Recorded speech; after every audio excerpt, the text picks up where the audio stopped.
अस्सलाम वालेकुम guys, welcome to my YouTube channel. आज के इस वीडियो में हम करेंगे CS 301 प्रैक्टिकल क्विज़ 4। ठीक है, लैब क्विज़ 4 है। कल था लैब क्विज़ 3, आज हम लैब क्विज़ 4 जो है उसको स्टार्ट करेंगे। तो नेक्स्ट जो है इसके तमाम क्विज़ेज़ जो हैं उनका सोल्यूशन मैं आपको प्रोवाइड करूँगी इस चैनल पे। तो सब लोग जो हैं वो चैनल को सब्सक्राइब कर लें ताकि जल्द से जल्द वीडियोस जो हैं वो आप तक पहुँचती रहें, क्विज़ेज़ की, असाइनमेंट्स की, GDBs की। तो हम स्टार्ट करते हैं क्विज़। सबसे पहले जो हमारे पास MCQs है वो क्या है, यहाँ से आप देख सकते हैं कि ये रिसेंट यानी कि आज 9 दिसंबर है, तो आज का ही ये क्विज़ है, लैब क्विज़ 4 है और टाइम भी आप लोग देख सकते हैं। तो हम स्टार्ट करते हैं क्वेश्चन नंबर 1 से कि in a binary tree level of root node is. तो ये हमारे पास एक बाइनरी ट्री होता है। तो पूछा क्या गया है कि उसकी जो लेवल ऑफ रूट नोड है, जो रूट नोड होती है उसका लेवल क्या होता है। तो यहाँ भी हमें ऑप्शंस क्या गिवन है कि same as the level of its left child. ठीक है, तो जो रूट नोड होती है उसके दो चाइल्ड होते हैं, लेफ्ट चाइल्ड, राइट चाइल्ड। तो पहला MCQ है कि उसका जो लेफ्ट चाइल्ड होता है सेम उसका जो लेवल होता है वही रूट का होता है। ठीक है, दूसरा क्या है कि 2 लेवल होता है, तीसरा क्या है कि 0 लेवल होता है, और फिर same as the level of its right child. ठीक है, लेकिन जो रूट नोड होती है उसका लेवल जो होता है वो ना लेफ्ट चाइल्ड वाला होता है ना ही राइट चाइल्ड वाला होता है। ठीक है, बल्कि उसका जो लेवल होता है वो होता है 0। रूट नोड जो होती है वो उसका ऑलवेज लेवल जो होता है वो 0 होता है, चाहे वो बाइनरी ट्री हो, चाहे वो कंप्लीट बाइनरी ट्री हो, सर्च ट्री हो। ठीक है, कोई भी ट्री हो, जो रूट नोड होगी उसका लेवल जो है वो ऑलवेज 0 होगा। तो यहाँ पे हमारे पास जो करेक्ट ऑप्शन है वो 0 है। मज़ीद इसका मैं आपके हैंडआउट से आपको दिखा देती हूँ कि ये हमारे पास एक ट्री है। ठीक है, तो इसका रूट जो है वो नोड A है, तो जो रूट है उसका लेवल क्या है, लेवल 0। ठीक है, रूट जो है वो ऑलवेज लेवल 0 पे होती है। यहाँ पे आप देख सकते हैं the root node has level 0। तो अगर आपको भी MCQs आएगा तो आपने ऑप्शन नंबर जो C है हमारे पास वो आपने इसका आंसर लगाना है। नेक्स्ट हमारे पास MCQs क्या है कि which of the following is true about binary tree. ठीक है, तो यहाँ पे हमें 4 स्टेटमेंट्स गिवन हैं, हमने बताना है कि बाइनरी ट्री के अबाउट कौन सी स्टेटमेंट जो है वो ट्रू है। तो फर्स्ट स्टेटमेंट हमारे पास क्या है, आ binary tree should have only one leaf node. ठीक है, तो क्या कहा जा रहा है कि बाइनरी ट्री जो है उसका जस्ट एक लीफ नोड होता है। ठीक है, उसका जस्ट एक चाइल्ड होता है। ठीक है, तो यकीनन ये बात रॉन्ग है। मैंने आपको अभी बताया कि जो पेरेंट होता है जो उसके 2 चाइल्ड होते हैं, लेफ्ट राइट। ठीक है, लेकिन जो बाइनरी ट्री है उसमें जस्ट एक लीफ नहीं होता, एक से ज़्यादा होते हैं। बाइनरी मतलब बाइनरी से ही जाहिर हो रहा है 2। ठीक है, तो नेक्स्ट हमारे पास क्या है कि a node can have multiple parents. Nodes नहीं, एक पेरेंट के 2 चाइल्ड हो सकते हैं, लेकिन 2 चाइल्ड्स के एक चाइल्ड का मल्टीपल पेरेंट्स नहीं हो सकते। ठीक है, एक पेरेंट के 2 चाइल्ड हो सकते हैं लेकिन एक चाइल्ड के 2 पेरेंट्स नहीं हो सकते, तो ये भी रॉन्ग है। नेक्स्ट क्या है कि a binary tree should have 2 root nodes. ठीक है, तो जो कोई भी ट्री है, बाइनरी हो, बाइनरी सर्च हो, कोई भी ट्री है, ठीक है, तो उसके जस्ट एक रूट नोड होती है, 2 नहीं होते। जैसे हमने यहाँ पे देखा था, यहाँ पे ये देखें एक ही रूट नोड है। ठीक है, लेवल 0 पे एक ही नोड है और वो रूट नोड है। यहाँ पे भी एक रूट नोड है, तो यकीनन रूट नोड जो है किसी भी ट्री में एक ही होता है, 2 नहीं होते। इट्स मीन के ये स्टेटमेंट भी रॉन्ग है। नेक्स्ट है कि parent node of 2 sibling nodes must be same. तो अब ये देखें 2 सिबलिंग नोड्स हैं यानी कि 2 चाइल्ड हैं, तो उनका पेरेंट जो है वो सेम होगा। तो यकीनन 2 चाइल्ड का पेरेंट जो है वो सेम होगा। तो यहाँ पे हमारे पास ऑप्शन नंबर D जो है वो करेक्ट है about binary trees. Next one MCQs है हमारे पास, a new node is added to the dash of queue. ठीक है, तो हमारे पास जो क्वी होती है उसमें अगर हमने न्यू नोड जो है उसको ऐड करना है तो हम कहाँ पे करेंगे, रेयर में, मिडल में, फ्रंट में, या फिर कोई भी ऑप्शन नहीं है इनमें से। ठीक है, तो जो क्वी होती है उसका रूल जो होता है वो होता है लास्ट इन फर्स्ट आउट। ठीक है, लीफो पे अमल करती है क्वी।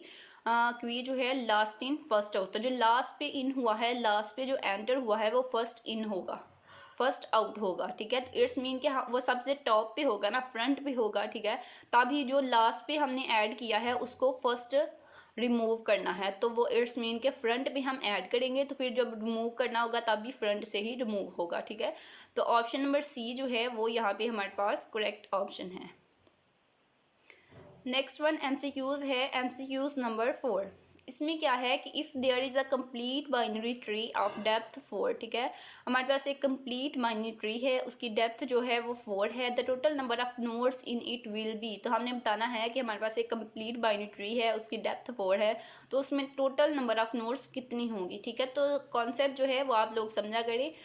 MCQs जो है हो सकता है आपके चेंज हों, लेकिन कॉन्सेप्ट जो है वो यही होगा, ठीक है। थोड़ी सी स्टेटमेंट चेंज कर दी जाएगी, आपको हो सकता है कि MCQs आ जाए वहाँ पे 3 डेप्थ गिवन हो, 5 डेप्थ गिवन हो, तो इसलिए कॉन्सेप्ट को समझा करें ताकि आपकी थोड़ी स्टेटमेंट चेंज हो तो आप उसको सॉल्व करके खुद लगा सकें। तो इसको मैं थोड़ा सा डिटेल में आपको बताऊंगी कि किस तरह से हमने ये डेप्थ जो है ये फाइंड करनी है। बहुत ईजी है, लेकिन यहाँ से आपको कॉन्सेप्ट समझ आएगा। फिर अगर आपको डेप्थ 3 आए, 4 आए, कोई भी आए, ठीक है, आप उसकी ईजिली फाइंड कर सकते हैं। तो हम स्टार्ट करते हैं, हम एक कंप्लीट बाइनरी ट्री बना लेते हैं जिसकी डेप्थ 4 हो, फिर उसकी नोड्स जो हैं वो हम टोटल कर लेंगे कि कितनी बनती हैं। यहाँ पे एक नोड हमने बना ली ये, ठीक है, ये हमारे पास एक नोड है रूट, ठीक है, तो इसके दो जो हैं वो चाइल्ड हैं, दो चाइल्ड हमने बना लिए। ये हमारे पास लेवल 0 हो गया। हमने पीछे MCQs में देखा था जो रूट नोड होता है उसका लेवल 0 होता है। एक नोड हमने यहाँ पे बना ली, ठीक है, इसके दो चाइल्ड। अब ये हमारे पास क्या है, ये हमारे पास लेवल 1 हो गया। अब इसके हर कंप्लीट बाइनरी ट्री में क्या होता है कि हर नोड के हर पेरेंट के दो चाइल्ड होते हैं, ठीक है, कोई भी एक चाइल्ड नहीं होगा, लेफ्ट और राइट दोनों चाइल्ड होंगे पेरेंट के। अब ये पेरेंट बन गया, इसके भी दो चाइल्ड हैं लेफ्ट राइट, तो इसको भी हम यहाँ पे लगा लेते हैं कि ये नोड्स हैं, ठीक है, हमारे पास। नेक्स्ट ये जो रूट नोड है इसके भी दो चाइल्ड हैं लेफ्ट एंड राइट, इसके भी हम दो बना लेते हैं। ये हमने बना लिए इसके भी लेफ्ट और राइट चाइल्ड। तो अब ये हमारे पास लेवल क्या है, ये हमारे पास लेवल 2 है। इसी तरह से हमारे पास लेवल 3 में भी इसके भी दोनों होंगे, क्योंकि ये कंप्लीट ट्री है तो लेफ्ट राइट दोनों होंगे इसके चाइल्ड। यहाँ पे इसका चाइल्ड बन गया और इसका भी राइट चाइल्ड यहाँ पे, ठीक है। इसी तरह से इस पेरेंट नोड के भी दो लेफ्ट चाइल्ड होंगे, लेफ्ट और एक राइट चाइल्ड होगा, तो यहाँ पे इसका हम लेफ़्ट राइट बना लेंगे। इसकी तरह से इसके भी दो लेफ़्ट राइट हैं, ठीक है, तो यहाँ पे हम इसको ड्रा कर लेते हैं। एक लेफ़्ट है और एक राइट है, यहाँ पे दो हो गए इसके, ठीक है, और फिर यहाँ पे जो है इसके भी दो हो गए लेफ़्ट और राइट।